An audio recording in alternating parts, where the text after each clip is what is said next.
Эфир нашего телеканала продолжит итоги дня. В студии Василий Радченко. Добрый вечер. Смотрите сегодня. В Якутии с тушением пожаров помогут бойцы из Федерального резерва. В этом месяце прибудет 200 человек дополнительных сил. Работы по капитальному ремонту кипят в Якутске и Намском районе. Ход реализации программы автодорог проверил первый зампред правительства региона.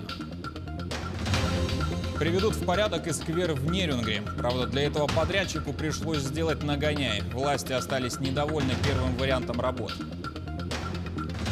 Лесные обитатели выходят к людям, вот только такие встречи могут плохо закончиться для последних. В Алдане за год сообщили о 4 визитах медведей в населенные пункты. Чтобы природа оставалась в целости и сохранности, в Ленске высаживают деревья. Занимаются этим подростки, которых посвятили в «Зеленые пионеры».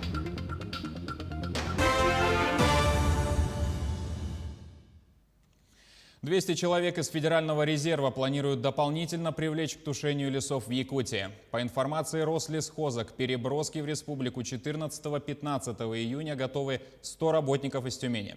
24-25 июня будут готовы к переброске еще 100 человек, также из Федерального резерва. Отмечается, что от имени главы Якутии в адрес заместителя председателя правительства России Виктории Абрамченко направлено письмо о привлечении дополнительных сил для защиты лесов от пожаров в Мирнинском, Тампонском, Среднеколымском, Абыйском районах в июле и августе этого года. Помочь в тушении лесов может каждый. В Якутске ведется набор бойцов в студенческий противопожарный отряд «Прометей-2021». Для подачи заявки необходимо отправить заполненное приложение на электронную почту до конца сегодняшнего дня. Первый зампред правительства региона Дмитрий Садовников провел выездное совещание по дорожным объектам в Якутске и Намском районе. Как идет ход исполнения нацпрограммы, знает Дмитрий Тымыров. Выездное совещание, в котором приняли участие главы пригородных муниципальных образований города Якутска, регионального министерства транспорта и подрядных организаций, началось с села Хатасы, где ремонт дорожной сети начались еще в феврале этого года в рамках федеральной программы «Безопасные качественные автомобильные дороги». По словам специалистов РИК-Автодор, работы здесь приблизились к финишной прямой. Сегодня по улице Каландарашвили асфальтирование завершено. Там сейчас идет обустройство улиц. По ним, значит, у нас работа не через неделю завершим, наверное, полностью. Это значит и обочины, и съезды, и вот в таком плане. Республиканская, значит, там половина у нас второго слоя асфальта тоже уложена. И рассчитываем, что в июне месяце тоже полностью завершим. Следующими пунктами стали ремонтные работы на нескольких точках города Якутска. Это ремонтные работы на улице Широких, Полянских, Луговая и по улице Халтурина. Эти работы начались здесь в начале июня. Далее комиссия во главе с Дмитрием Садовниковым посетили ремонтные работы на Объездном шоссе. Как оказалось, здесь работы идут с большим отставанием, поэтому ход исполнения ремонтных работ этого участка контролируется специальной комиссией. Осуществляем геодезический контроль, общий надзор за технологией работ. Значит, проводим проверки готовности подрядчика к строительному сезону, проверка исполнительной документации. А на сегодня вообще есть какие-то отставания или отклонения? Отставания есть, и в прошлом году были, и в этом году есть. Поэтому мы это отражаем в наших отчетах. Что касается ремонтных работ на Намском тракте по благоустройству участка дороги рядом с Сюсхатын, то здесь работы идут с опережением. Буквально уже со следующей недели начнут здесь укладывать асфальтное покрытие. На сегодняшний день они работают по графику. Земполотно 80% почти уже отсыпали. И уже должны с 20 июня асфальт ложить. Выездное совещание завершилось осмотром работ на дорогах Намского района. Здесь ремонтные работы дорожного полотна начались еще в прошлом году. Это более 18 километров дорог на 2 участках автомобильной дороги НАМ. Здесь работы идут согласно графику и без отставания. Строительный сезон только начался, и мы будем, как говорится, в еженедельном режиме мониторить и следить за тем, как будет проходить работа по дорожной сети. Сегодня это национальный проект, и мы не должны ни в коем случае подвести. И я думаю, что наши подрядчики из года в год показывают работу чуть лучше прошлые годы. И надеемся, что этот курс будет выдержан. По итогам выездного совещания Дмитрий Садовников дал поручение региональному Минтрансу контролировать ход реализации федеральной программы «Безопасные и качественные автомобильные дороги» и проводить еженедельный мониторинг.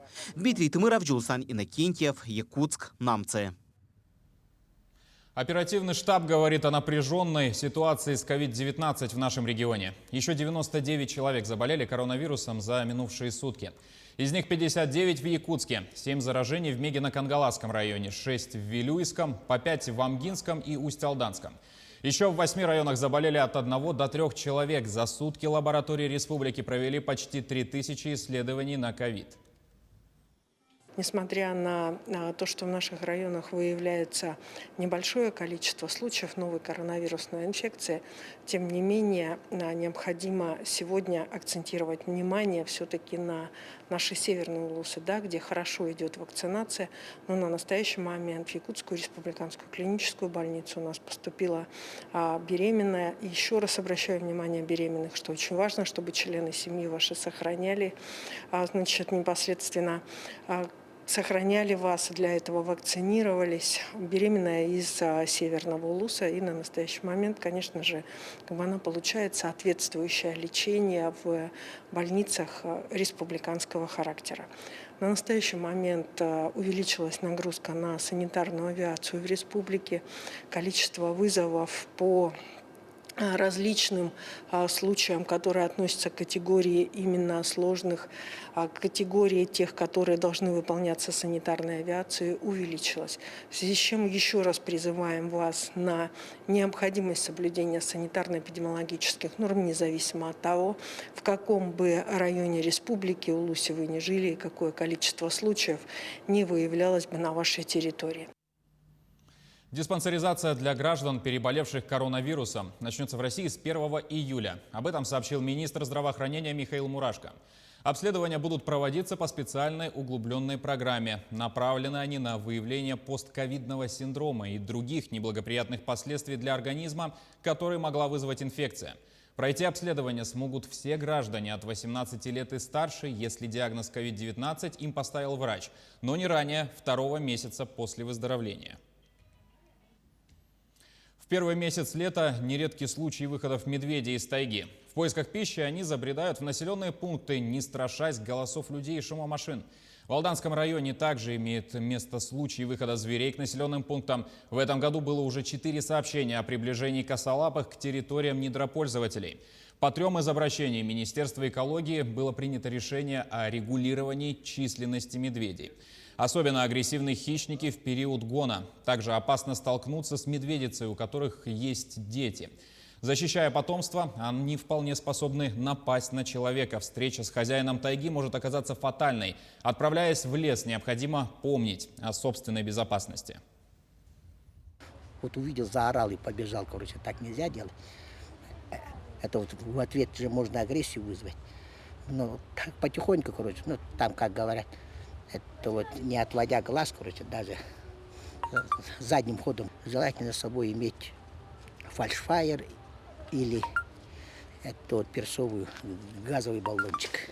И ни в коем случае нельзя их подкармливать. Ну да, конечно, там увидишь медвежонок, он вроде бы такой миленький, да.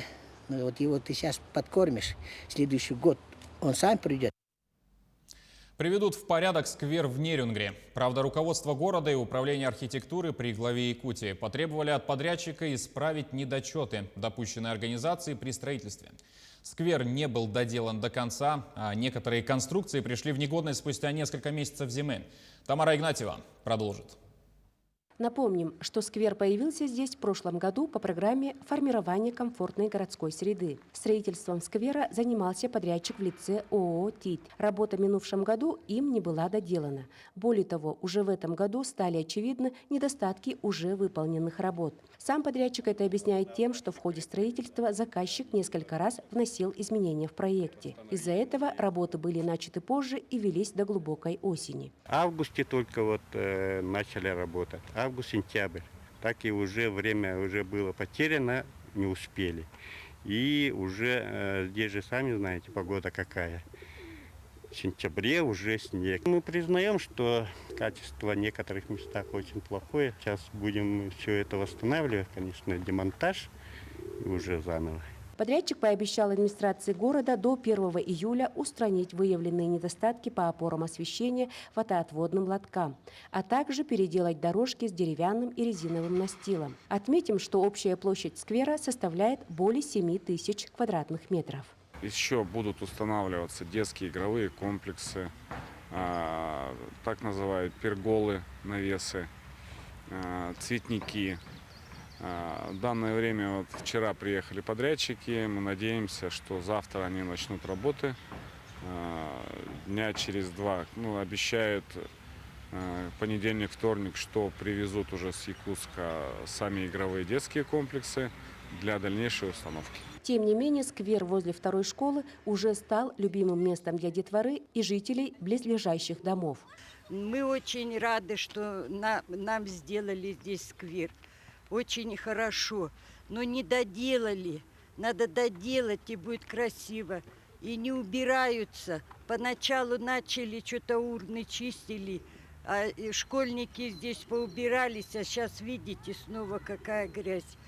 Тут вечерами столько народу сидит, и с детьми, и все. Очень хорошо, сквер хороший, но недоделанный. Мусор на территории будет убираться, когда сквер будет принят заказчиком, управлением архитектуры при главе Якутии. И тогда администрацией города будет подписан договор об обслуживании данной местности. А пока нерингринцам остается надеяться, что все недоделки будут устранены, и уже 1 июля сквер приведут в божеский вид. Тамара Игнатьева, Захар Головин, Нерингри. К другим темам. Новый этап программы туристического кэшбэка стартует с 16 июня. Он уже 4-й по счету. Напомним, что россиянам возвращается часть затрат на отдых внутри страны. В рамках нового этапа можно будет покупать путевки на осень. Вернуть россиянам планируют около 2 миллиардов рублей. Такая поддержка, уверены в Ростуризме, станет для россиян хорошей возможностью купить туры в сезон по акциям раннего бронирования, посетить любой регион страны и сэкономить за счет кэшбэка.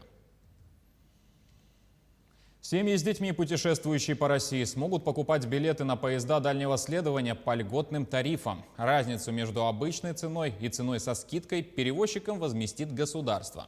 Скидки будут действовать для поездок в купейных вагонах. Приобрести такие билеты смогут семьи с одним ребенком или несколькими детьми до 18 лет. Ограничений по маршрутам следования нет. Подходят к концу Дни Якутии в Татарстане. Всю неделю жители и гости Казани могли посетить выставку-ярмарку «Сделано в Якутии». Там были представлены ювелирная продукция, продукты питания, сувениры, работы известных якутских мастеров. У каких стендов было больше всего казанцев? Узнаем у нашего СОБКОРа на месте. Максима Кардозова. Приглашаем на выставку «Сделано в Якутии». Больше 10 компаний из Якутии представили свою продукцию в Казани. В павильонах можно было увидеть сувениры, ювелирные украшения, изделия из меха и кожи. Предлагали на ярмарке и попробовать северные продукты. Люди очень сильно интересуются чаями, я даже не успеваю их заваривать, поэтому приходится вот так вот быстренько заварить и людей уже угощать. Говорят, очень вкусно, северный чай, травяной. Мы только приехали сами. Здесь путешествие маленькое. И вот увидели случайно здесь, что что-то проходит. Очень выставка интересная. Очень удачно, я считаю, что выставку попали сюда. Из продуктов, не знаю, вот рыбу только попробовали, сейчас вот сыр попробовали. То, что вы сюда приехали и с таким багажом, это нас поражает. Я просто, как рядовой татарин, я очень доволен всем увиденным. На выставке «Сделано в Якутии», которая открылась в центре Казани, прямо у стен Кремля, можно не только приобрести какие-то товары, попробовать наши северные деликатесы, но и поучаствовать в мастер-классе и смастерить собственными руками сувенир из Якутии. 3 мастер-класса проводим, полоскутные мозаики проводят народные мастера Республики Саха-Якутия. По резьбе, по кости проводит народный художник Республики Саха-Якутия Константин Меркурьевич Мамонтов. И, конечно, они вызывают очень широкий интерес у посетителей. В рамках выставки удалось организовать и деловую площадку, где предприниматели из Якутии смогли пообщаться с татарскими коллегами, которых заинтересовали наши товары. Сделано в Якутии, заключаются договора с крупными сетями Бахетле и Эдельвейс. Это вот Сахачай, Камелек, Скиф, здесь они представлены. Ну и очень хорошо, что на деловых площадках про местное производство, индрайвер развития, и завтра на деловой площадке по промышленному туризму мы тоже будем принимать активное участие. А уже в следующем году в Якутию с ответным визитом приедет татарская делегация, и жители нашей республики смогут познакомиться с традициями, культурой и кухней тюркского народа с Волги. Максим Кардозу, Виктор Олесов, Казань. В Ленске появились зеленые пионеры. Посвящение нескольких десятков ребят в их ряды состоялось буквально на днях. Волонтеры садят деревья, облагораживают леса и территории. Светлана Балеева наблюдала за работой. Расти наша сиренька. 25 молодых саженцев высадили новоиспеченные зеленые пионеры на территории своей школы. С самого раннего утра во дворе учебного заведения кипела работа. Педагоги подготовили места для высадки, родители принесли саженцы различных деревьев. Это и березки, и рябина, яблони, сирень, даже елочки. С каждым годом ряды небольшого пришкольного лесочка редеют. Поэтому педагогу отряда зеленых пионеров пришла идея начать высаживать молодые деревья. Надо именно наш палисадник сохранять, потому что это наши легкие в том числе, да. Вот эти деревья нас охраняют или оберегают от дороги, то есть вот немножечко прикрывают нас от дороги. Ну вот решили пополнить, попробовать. Хотим, конечно, чтобы прижились наши деревья. Ребята с большим энтузиазмом отнеслись к заданию. Разбившись на группы, вооружившись лопатами и ведрами с водой, взяв по небольшому саженцу, направились каждый к месту посадки. Даже придумали девиз, который как нельзя лучше подходит к этому мероприятию. Природа – это частичка нас. Мы заботимся и ухаживаем о ней. Мы выкапывали ямки и садили деревья, а мальчики таскали воду. Михаил Паснов садил сирень, работал с азартом и увлеченно. Присыпал землей корни саженца, поливал их, волнуясь, все ли сделал правильно. Но был очень рад, что внес свой вклад в озеленение школьного палисадника. Чтобы вокруг было много воздуха, чтобы было красиво и чтобы город казался чистым и хорошим. Посадка деревьев прошла успешно. Все дети получили положительные эмоции. Теперь остается надеяться, что высаженные деревья приживутся и будут радовать всех своей красотой и силой. Светлана Балеева, Виталий Андреев, Ленск. Поговорим о спорте. Юные футболисты из Якутска стали лучшими игроками всероссийского турнира «Кубок будущих легенд». Лучшим нападающим стал Алексей Доржиев, который забил 6 голов в 6 матчах и отличился 5 результативными передачами. Звание лучшего вратаря соревнований судейская коллегия присудила Дилусхану Уарову. Индивидуальную награду также получил тренер команды Илья Павляков. Его признали лучшим тренером турнира. Лучший результат показала команда 2011 года рождения, которая, не потерпев ни одного поражения, победила на турнире. На протяжении турнира юные динамовцы показали зрелый, качественный футбол для своего возраста. Стоит отметить, что за весь турнир нет вообще претензий к самодаче и желанию мальчишек. Хочу отметить их невероятную страсть и характер. Дальнейшие планы. Мы закрываем годичный цикл тренировок, можно так сказать. Сейчас немного отдохнем, возобновим попозже тренировки, где-то с середины июля месяца. И будем готовиться к предстоящим турнирам, которые будут осенью. В Мирном появится яблоневый сад. 500 саженцев плодового дерева высадили 4 июня во время экологической акции. Какую часть алмазной столицы они украсят и как долго будут приживаться, расскажет Ивана Филиппова. Яблоневый сад – так называется акция по посадке саженцев сибирской яблони. Организатором мероприятия является экологический центр акционерной компании «Алроса». По их инициативе ежегодно высаживаются деревья и кустарники не только в центре, но и в городском парке. 50 деревьев привезли из Кемерово, им примерно 6-7 лет, и саженцы в отличном состоянии. Облагораживание территории поддержали сотрудники структурных подразделений компании и работники Центра дополнительного образования. И со мной рядом исполняющая обязанности заместителя руководителя экологического центра «Алроса» Алена Дьяконова. Алена, здравствуйте. С какой целью проводится данная акция? Основная цель проведения сегодняшнего мероприятия – это создание комфортных, облагороженных территорий в городе Мирном. Компания «Алроса» уделяет большое внимание природоохранным мероприятиям, в частности, в целом экологии, как одному из приоритетных и значимых направлений в деятельности. Пользуясь случаем, хочу поблагодарить за помощь в организации данной акции сотрудников структурных подразделений, в частности, Мирнинского ГОКа, юридического центра, и нашего поставщика вот таких прекрасных яблонь Армена Ипаритовича. Спасибо большое. Ну, а я расскажу о деревьях. Да? Сибирская яблоня – это многолетнее плодовое дерево. Это самый зимостойкий вид, его еще называют сибирка или яблоня ягодная. Плоды мелкие, напоминают ягоды, отсюда и название. Такие деревья, например, растут в ботаническом саду у нас в Мирном.